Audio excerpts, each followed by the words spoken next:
మీ తల వెంట్రుకలన్నీ కూడా లెక్కింపబడి ఉన్నవి. భయపడకుడి. మీరు అనేకమైన పిచ్చుకల కంటే శ్రేష్ఠులు కారా? మీ జీవితంలో అనేక భయాలు వెంటాడుతూ ఉండవచ్చు, కానీ ప్రభు సన్నిధిలో ఎవరైతే దీనులై ఉంటారో అట్టి వారిని ప్రభు బలపరచగలరు. పిచ్చుకల కంటే మీరు శ్రేష్ఠులని దేవుడు చెప్పుచూ ఉన్నాడు ఈ సువార్తలో. ఎందుచేతంటే మనం భయపడేవారమే, కానీ ప్రభు మనల్ని బలపరిచేవారు.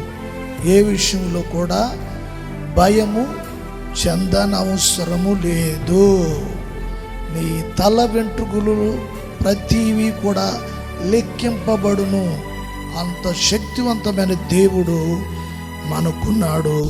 ప్రభువు మిమ్మల్ని బలపరచునుగాక. ఆమేన్.